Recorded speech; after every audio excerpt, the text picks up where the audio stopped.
പല നിലക്കും അല്ലാഹു സുഗമമാക്കി തന്നിരിക്കുകയാണ്. ജീവിച്ചിരിക്കുന്ന തെളിവുകളല്ലേ നമ്മളിപ്പോൾ കണ്ണുകളെ കൊണ്ട് കണ്ടത്. ആ മഹാന്മാരെ സ്ഥലം, അവര് പോരാടിയ സ്ഥലം, അതുപോലെ തന്നെ വേറെയും ഇതിൻ്റെ ഉള്ളകളിലേക്ക് ചെല്ലുമ്പോൾ അവിടുത്തെ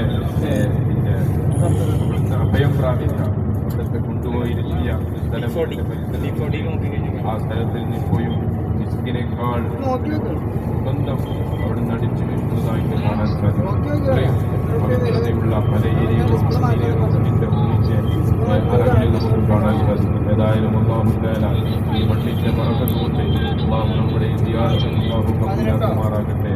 വീണ്ടും വീണ്ടും ഇവിടെ വന്നു കണ്ണുകളെ കൊണ്ട് ഉൾക്കൊണ്ട് ഒരുപാട് പാഠങ്ങളുണ്ട്. ഈമാനികമായ ആത്മീയമായ ഒരു പരിവർത്തനം നമ്മുടെ ഹൃദയത്തിൽ ലഭിക്കുന്നതിനുള്ള സിയാറത്തുകൾ ധാരാളം നിർവഹിക്കാൻ അല്ലാഹു നൽകുമാറാകട്ടെ. ഉംറയും മറ്റു അമലുകളും എല്ലാം അല്ലാഹു കബൂലാക്കി പരിപൂർണമായ ആരോഗ്യം അല്ലാഹു നൽകട്ടെ.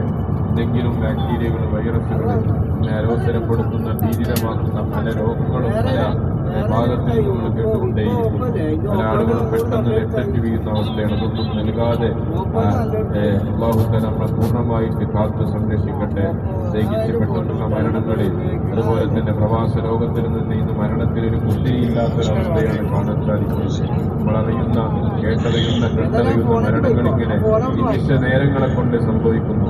കോവിഡ് വാക്സിൻ എടുത്തതിന് ശേഷം ശാരീരികമായ പ്രതിരോധ ശക്തി പലർക്കും നഷ്ടപ്പെട്ടു എന്ന് ആ വാക്സിന്റെ ഉപഭോക്താക്കൾ തന്നെ സാക്ഷ്യപ്പെടുന്ന അവസ്ഥ. പണ്ടൊക്കെ ആ കോവിഡിന്റെ സർട്ടിഫിക്കറ്റിൽ മോഡിയുടെ ഫോട്ടോ വെച്ച് ആ സർട്ടിഫിക്കറ്റിൽ ഒരു പ്രത്യേക ഒരു മേനി അവരെ അഹങ്കാരം ലഭിച്ചിരുന്നു. അവസാന വാക്സിൻ പരീക്ഷണം പരാജയപ്പെട്ടു എന്ന് മനസ്സിലായപ്പോൾ അവർ തന്നെ സ്വയം ആ ഫോട്ടോയിൽ നിന്നൊക്കെ ആ ഫോട്ടോയൊക്കെ പിൻവലിച്ചൊരവസ്ഥ നമുക്ക് പിൽക്കാലത്ത് കാണാൻ സാധിക്കും. അതുപോലെ തന്നെ ഈ വാക്സിൻ കൊണ്ടുവന്നവരും അത് നടപ്പിലാക്കിയ